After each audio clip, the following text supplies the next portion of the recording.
Neste domingo, a França resolveu não se aventurar pelo que poderia ser um governo de extrema-direita à frente do país e reelegeu Emmanuel Macron.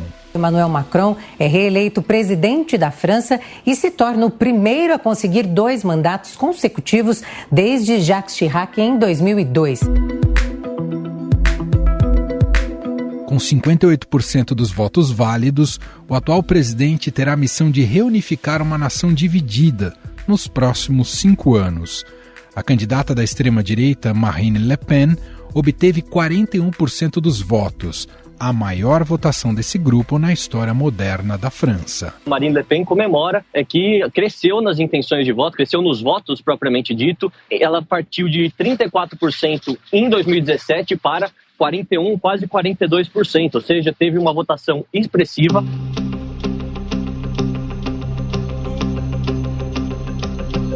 Em seu discurso de vitória, Macron afirmou que quer governar para todos, inclusive para aqueles que preferiam Le Pen. Je pense enfin a ceux qui ont voté pour Madame Le Pen, dont je sais la déception sociale. Finalmente falo com todos aqueles que votaram em Madame Le Pen, que estão decepcionados esta noite.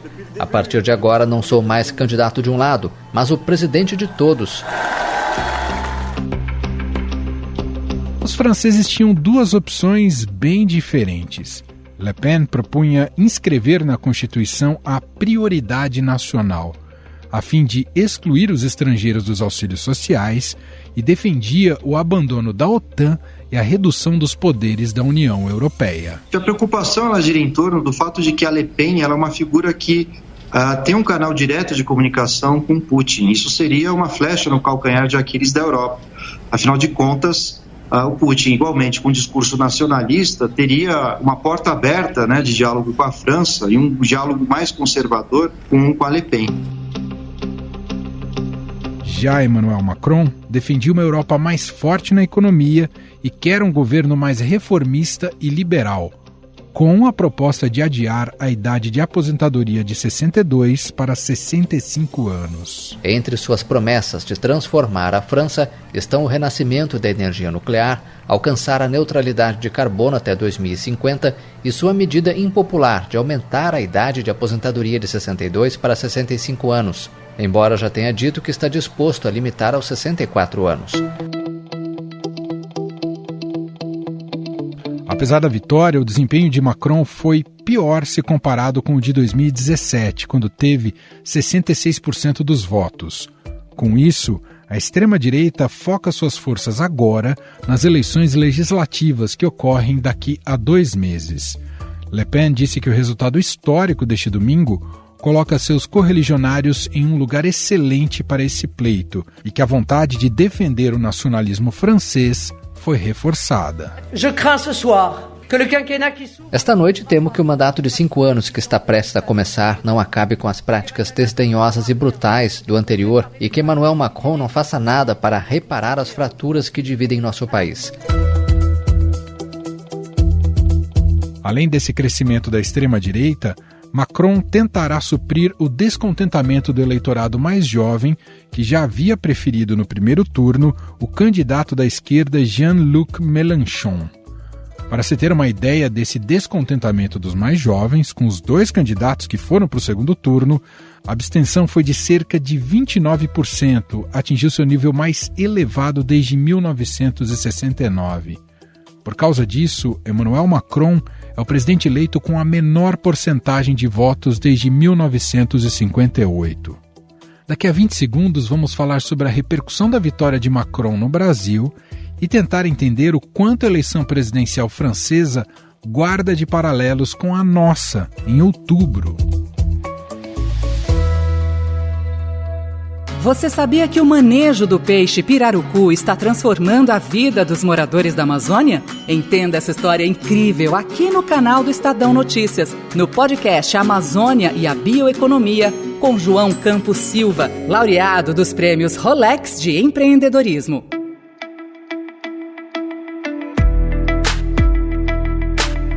Aqui no Brasil, os presidenciáveis também repercutiram o resultado das eleições na França.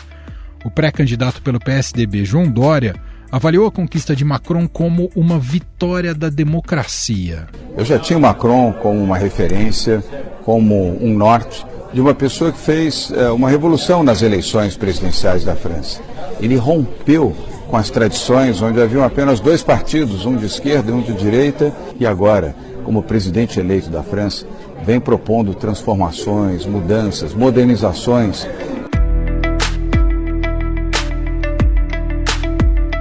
Em rede social, o pré-candidato à presidência da República pelo PDT, Ciro Gomes, disse que ver a extrema-direita derrotada será sempre motivo de alegria. Ciro Gomes, do PDT, avaliou que ver a extrema-direita derrotada será sempre motivo de alegria. Maior alegria ainda será vê-la definhar e o embate democrático se dar com menos polarização e mais qualidade, no Brasil, na França e em todo o planeta. Também nas redes, a pré-candidata do MDB e senadora pelo Mato Grosso do Sul, Simone Tebet, afirmou que o Brasil precisa do mesmo caminho. Simone Tebet, do MDB, também ressaltou a vitória de Macron, dizendo: salve a democracia, a moderação, o diálogo. O Brasil precisa do mesmo caminho. Lula, candidato pelo PT que lidera as pesquisas no Brasil, postou uma foto ao lado de Macron, desejando sucesso no novo governo. O ex-presidente Lula felicitou Emmanuel Macron. Ele escreveu o seguinte nas redes sociais: meus parabéns a Emmanuel Macron pela sua ampla vitória nas urnas. Torço pelo sucesso do seu governo, pelo progresso das condições de vida do povo francês e pelo desenvolvimento da integração da União Europeia.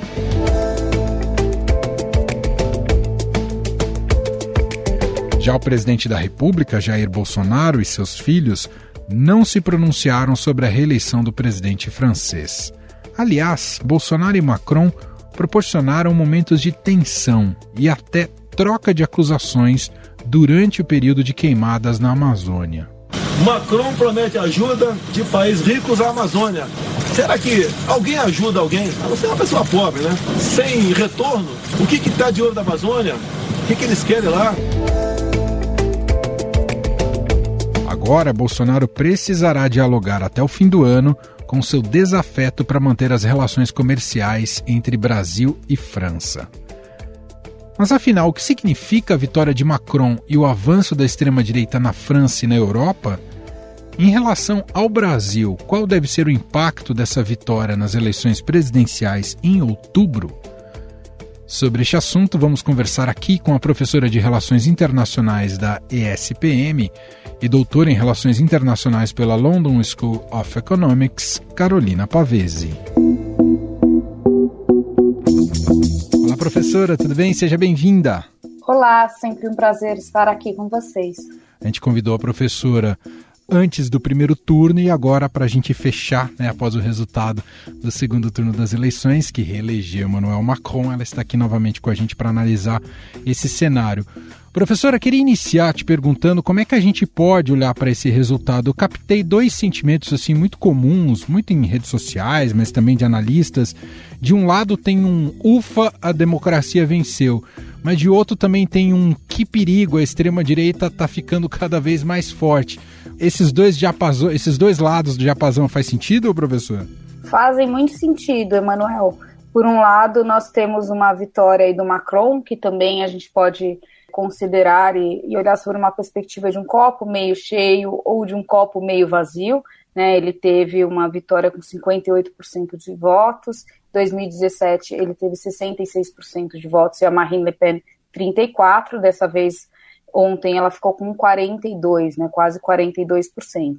Então, por um lado, ele teve um número de votos menor, mas conseguiu se reeleger, né? Um presidente muito jovem, alguém que não tem uma tradição na política e foi reeleito, mas também nós temos essa perspectiva que já se demonstrou no primeiro turno de uma consolidação dos extremos, sobretudo da extrema-direita, na França, e que tem levantado muita preocupação não só sobre o futuro da política francesa, mas sobre o presente também, até porque em junho, daqui a 6 semanas, nós teremos eleições parlamentares.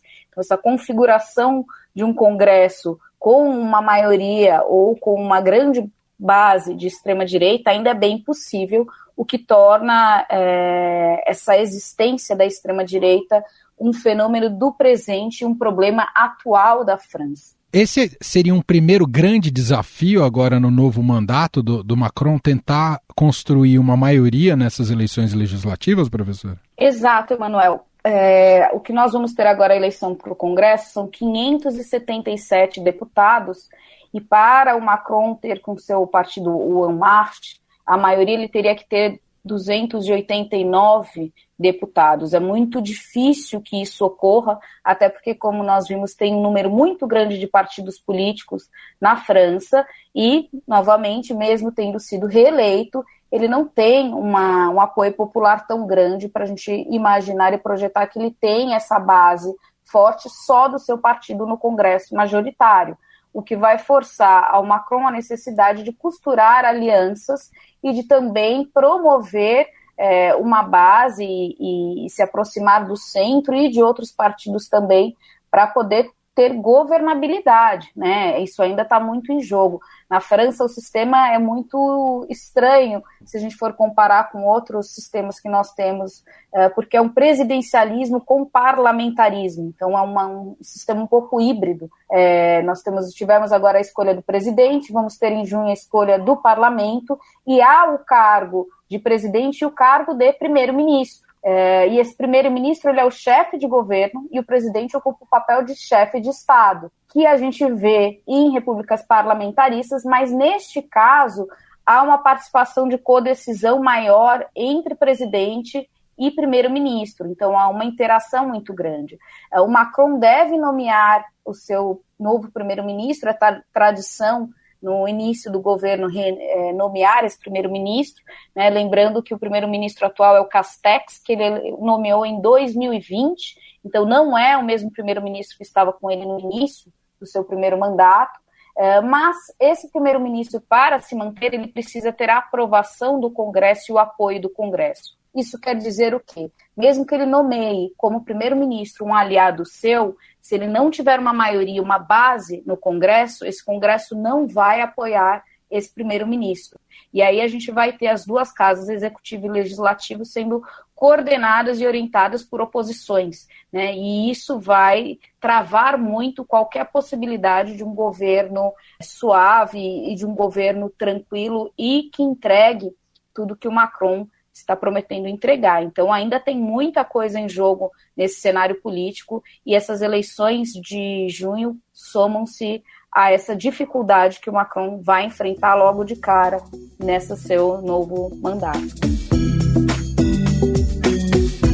Professor, apesar do crescimento da extrema-direita, né, que temos nesse resultado eleitoral, a liderança de Marine Le Pen fica mais limitada a partir de agora e, nesse sentido, o Éric Zemmour, que ganhou muita projeção no primeiro turno, entra como um novo líder para esses segmentos do eleitorado ali na França? Olha, o Zemmour ele vem como a velha Le Pen, ou se aproxima do discurso do pai, né, da Marine Le Pen, que fundou o partido, inclusive, nos anos 70, mas como as eleições no primeiro turno indicaram, nas urnas ele teve um apoio menor do que se imaginava. A projeção era de que ele fosse ter bem mais votos do que os 7,5% que ele alcançou no primeiro turno. O que indica que há uma base, esse discurso muito radical de extrema-direita, ele não é abraçado com tanta liberdade e com tanto apoio pelos eleitores franceses como é o discurso da Marine Le Pen, que mostra que a estratégia que ela adotou de adotar um tom bem mais moderado, de dar uma maquiada na sua agenda radical e numa agenda de extrema-direita e se vender como alguém mais sensata do que ela realmente é e do que o seu plano de governo era, mas que isso deu certo. Tanto é que no seu discurso ontem, nesse domingo de posse, né, o que ela falou foi que foi uma grande vitória. Embora ela tenha reconhecido a derrota, mas ela não parabenizou o Macron, né? Ela reconheceu que foi uma vitória para ela, o que sinaliza que ela não desistiu do jogo político, muito pelo contrário.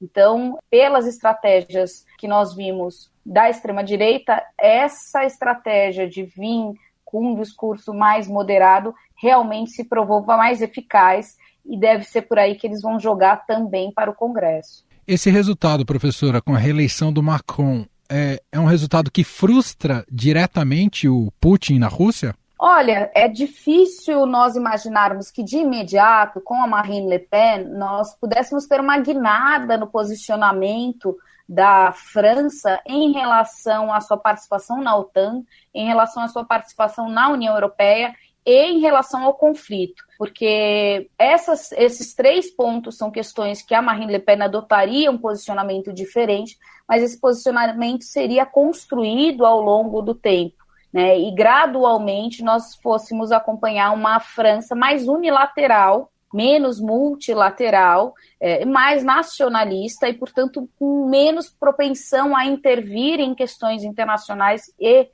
no conflito do que temos agora, né? Ela não ia conseguir fazer isso de imediato, até porque isso foi um ponto que pesou contra ela nessas eleições, e a Marine Le Pen procurou se distanciar dessa sua proximidade com Putin, inclusive condenando os ataques à Ucrânia, sem tomar grandes partidos, mas se posicionando contrário, sabendo que a opinião pública francesa é a favor de uma participação da França nesse conflito no lado da Ucrânia. Então ela não faria logo de cara isso, porque colocaria muito em xeque o seu governo com uma questão de política externa, o que não vale a pena esse desgaste. Professora, que tipo de paralelo a gente pode estabelecer com a eleição que o Brasil terá em outubro em relação a esse processo eleitoral francês, principalmente pelos 2 nomes que chegaram ali ao segundo turno e o que eles representavam na sociedade? De algum modo se aplica à situação brasileira? O que se aplica é essa polarização, o que essas eleições demonstraram em termos de uma insatisfação muito grande com o status quo, com os políticos que se apresentam, uma dificuldade de diálogo com as bases em geral dos partidos. Nós vimos agora, estamos acompanhando a dificuldade de se tirar um candidato, por exemplo, da terceira via, né, onde esse diálogo tem sido traçado muito entre partidos clássicos, que são partidos majoritários e muito bem conhecidos na política brasileira e que agora virando partidos anões com uma dificuldade grande de emplacar um candidato que tenha 2 dígitos aí na intenção de votos, né? O que é um cenário parecido com o que ocorreu na França, onde os principais partidos, o socialista e o republicano, tiveram números baixíssimos, menos de 5% dos votos nas urnas, né? Então há uma reconfiguração da política e uma crise da democracia e das instituições que não é uma característica só da França nem da Europa, que a gente visualiza também nos Estados Unidos e que se materializa aqui no Brasil, e que vem também acompanhada de um jogo pesado de política, com muitas acusações, fake news, um discurso de ódio, né? Então também não é um jogo limpo para se renovar a política em nenhum desses lugares, e provavelmente aqui também tudo indica que não será. Então é preocupante isso que ocorreu na França e traz muitas reflexões sobre como nós devemos conduzir esse processo e participar dessas eleições aqui no Brasil. E muito do voto do Macron foi um voto anti-Le Pen. Não sei se isso vai se repetir aqui no Brasil em relação, se tiver um segundo turno entre Lula e Bolsonaro, mas esse movimento ocorreu por lá, não é, professora? Esse movimento ocorreu, né? Inclusive, o Macron jogou pesado nessas últimas 2 semanas depois do primeiro turno. Ele foi uma das questões que levou ao segundo turno disputado, foi porque o Macron demorou muito para lançar sua candidatura. Ele se envolveu demais com as questões de política externa, que de fato exigiam muito dele, mas ele falava que, em primeiro lugar, ele era presidente e não candidato, e não focou na campanha, né? Então ele ficou um pouco apagado enquanto os outros candidatos triunfaram na França, e agora, nesse segundo turno, ele procurou correr atrás e mostrar muito bem essa sua diferença em relação com a Marine Le Pen, inclusive falando que o que estava em jogo não era uma eleição para presidente, mas sim um referêndum pela Europa, pela ecologia, na defesa de um Estado laico. Então ele tocou em pontos cruciais aí, justamente para mostrar que quem não queria a Marine Le Pen deveria votar nele justamente por essas questões e não pelo seu projeto de governo, mas havia uma ameaça, ele falou, uma batalha pela Europa, pela democracia, pelos valores republicanos, e isso ficou muito claro. Então, teve esse voto em oposição a Marine Le Pen. Mesmo assim, Emanuel, essa teve uma taxa relativamente alta de abstenção às urnas, né? Ela ficou em 28%, lembrando que o voto não é obrigatório na França, e para a França 28% de abstenção é uma taxa alta, é o maior índice desde 1969. Se nós formos comparar com os Estados Unidos, a gente vai ter cerca de 35% nas eleições de 2020 de abstenção. Então, assim, é um índice ainda ok para uma democracia onde o voto não é compulsório, mas para padrões franceses foi muito baixo, e um número grande também de votos nulos, o que, se a gente somar essa abstenção e os votos nulos, e os votos na Marine Le Pen, o Emmanuel Macron não teve nem 1/3 dos votos depositados na urna, ou dos votos válidos, o que dificulta a vida dele nos próximos 5 anos. Eu não sei o que explicaria esse fenômeno, se tem relação com um cansaço da polarização, um cansaço da própria política e um jeito francês de dizer que não quer participar desse jogo tal como ele está colocado. Fico pensando se isso também não será um retrato que vamos colher em outubro no Brasil, professor. A gente pode vivenciar isso aqui também, mas com uma diferença, né? Primeiro que aqui o voto é obrigatório, então esse índice de abstenção de quase 1/3 a gente não vai ter aqui.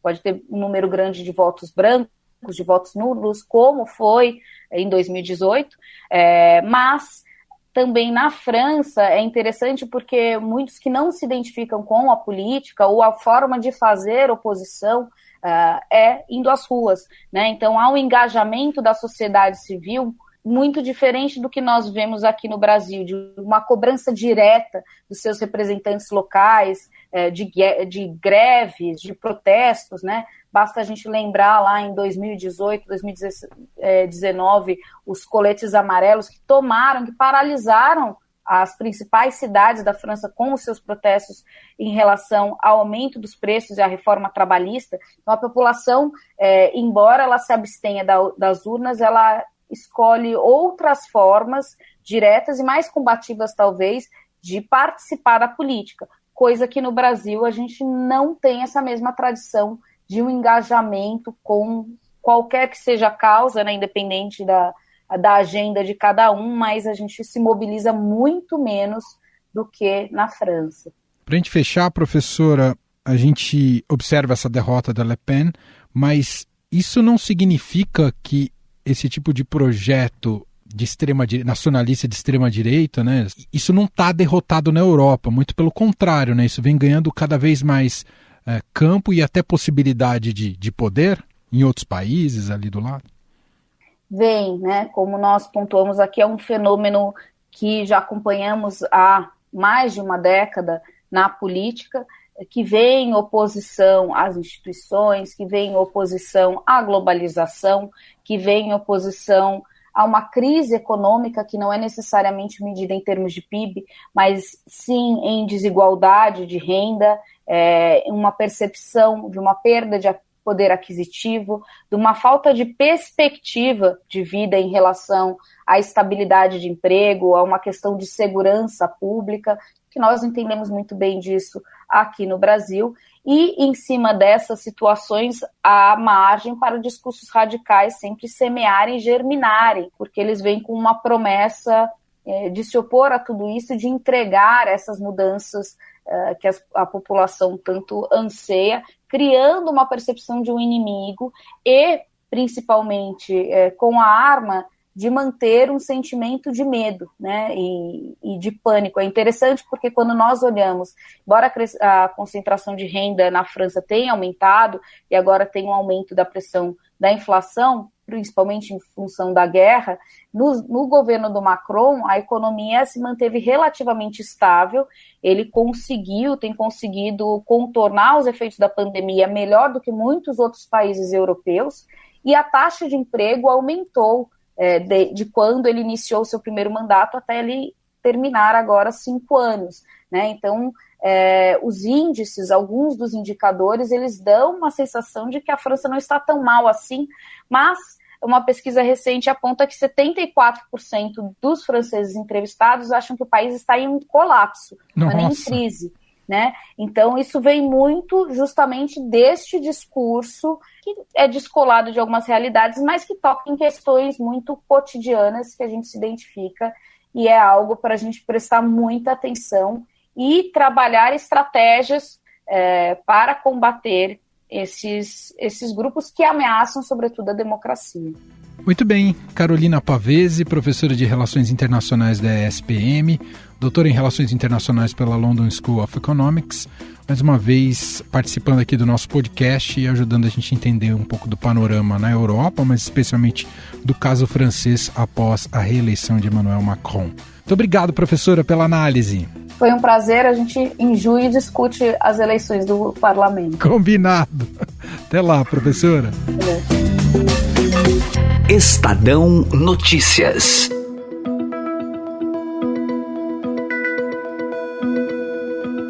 Este foi o Estadão Notícias de hoje, terça-feira, 26 de abril de 2022. A apresentação foi minha, Emanuel Bonfim.